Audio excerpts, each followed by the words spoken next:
and welcome back to Hanging with Chrissy. In this episode, I'm going to be making some peanut butter cookies. And with this recipe, it's going to require quite a few ingredients. So it's not going to be your 3 to 5 ingredients that you normally see on Pinterest. I'm so excited because I get to use my KitchenAid, which it's always exciting using this machine because it makes things so much easier. You're going to want to preheat your oven at 375. The ingredients you will be needing is peanut butter, shortening, butter, brown sugar, regular sugar. You're going to need some salt, baking soda, eggs, flour, and some chopped peanuts. You're going to want your butter and your eggs at room temperature because those help the cookies get that nice texture, flat, big.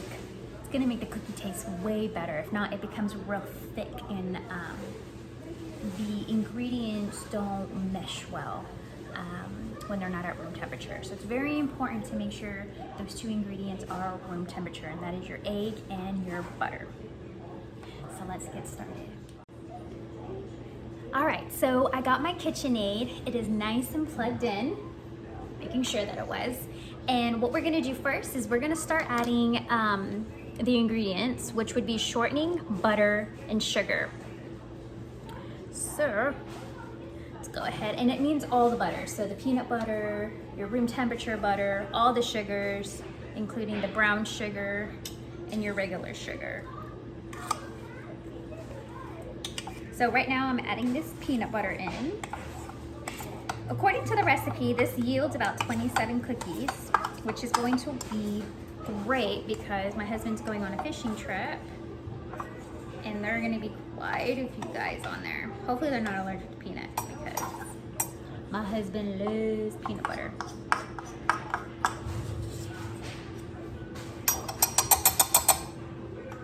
Okay, I'm just making sure I'm getting all the peanut butter. I'm kind of sad because my rubber spatulas that I have are all dirty and getting washed right now. Okay, so we got our peanut butter. We're gonna add our regular butter. Remember, and it's at room temperature.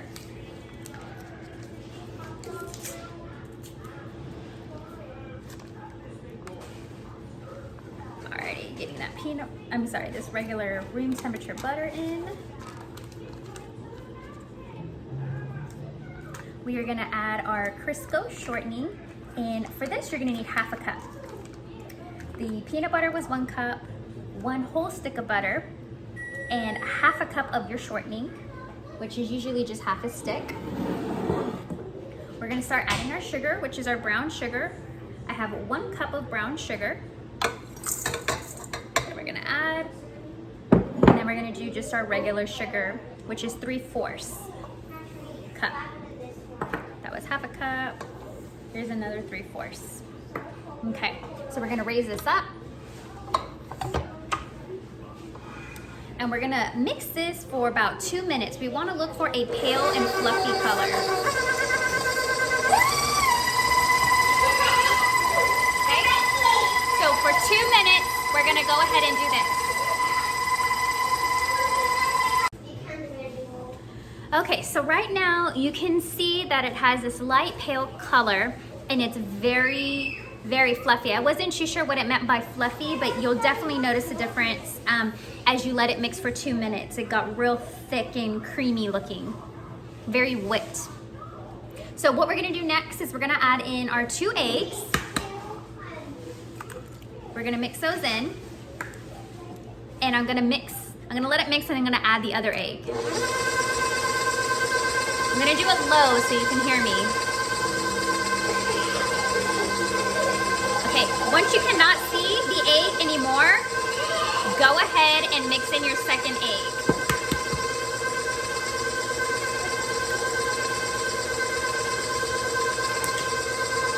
Okay, we're gonna let that get incorporated.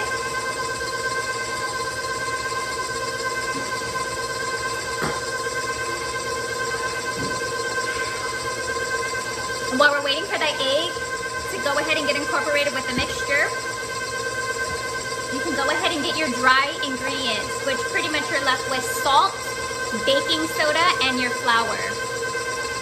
I'm gonna go ahead and pour in the baking soda.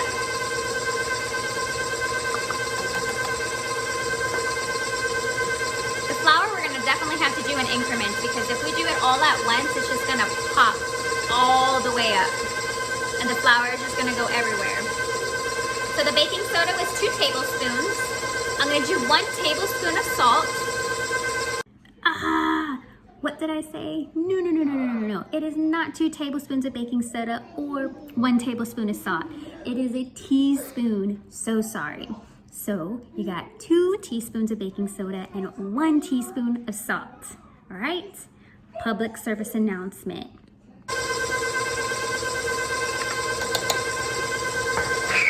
And last but not least, we're gonna do 2 cups of flour. On this, we're gonna have to do an increment.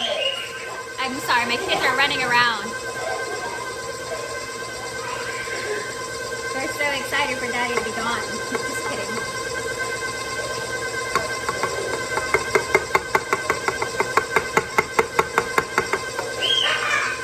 Again, we're doing the flour nice and easy. I'm not dumping it all in there at once because it would just go everywhere.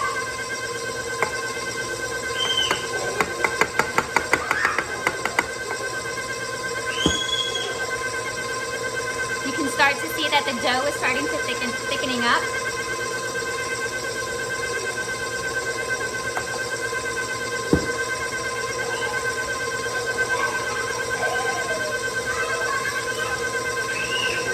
Alrighty. Once I get all the flour in, I'm going to scrape the sides. That way we can make sure it's nice and well mixed.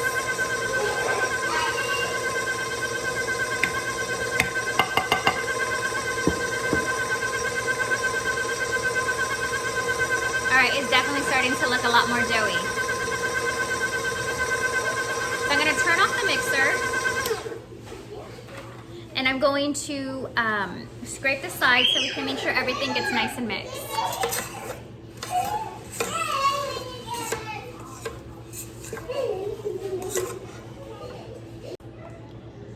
All right, before I start the mixer again, as you can see, I did scrape the sides.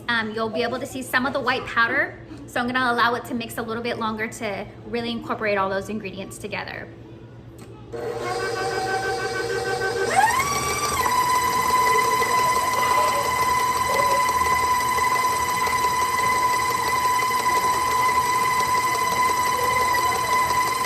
I have it on medium, which is like a number 4. Okay, so it looks all done. So what we'll do is we'll get our baking sheet and we'll go ahead and start scooping it up. Okay, now that I removed the bowl out of the KitchenAid, what we're gonna do before we start mixing is add our peanuts. If you don't want any chopped peanuts, this is where you'll go ahead and start placing your cookies onto your baking sheet 2 inches apart. So what I did is I could not find chopped peanuts.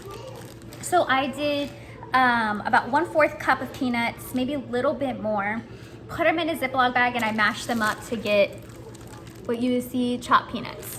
Okay, so I'm gonna go ahead and I'm gonna put these in to the bowl, and I'm just gonna use my knife, spoon, whatever you have, and just start hand mixing it. You definitely don't want to use the hand mixer or the blender that you're, not blender, the KitchenAid. You definitely wanna do this all by hand and get it nice incorporated with your dough. Normally I will be using a rubber spatula, but all 4 of mine are dirty. It was a big baking day today. Like I said, my husband's going on a fishing trip, and I had to spoil them, as well as my family. My family wanted some of that banana bread. So, all right, we got it nice, well, and incorporated. I'm gonna go ahead and start scooping. So you wanna use about a 1.5 inch scoop, ice cream scooper, or if you don't have one of those, you can do 1/4 a cup. So I'm just gonna go ahead and scoop, and you're gonna wanna do it 2 inches apart. I like to roll mine in balls. I don't know how you do it in the girls' template. This is how she did it. She just went like that. Sorry. Like that. She just made a scoop and poured it on. I don't know how you guys are, but I like to do little balls.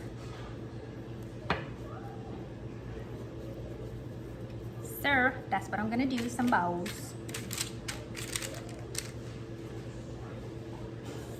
And I'm actually gonna play with the size. Like I said, I've never made this before. I'm gonna see how big they actually come out because the picture, they're pretty big.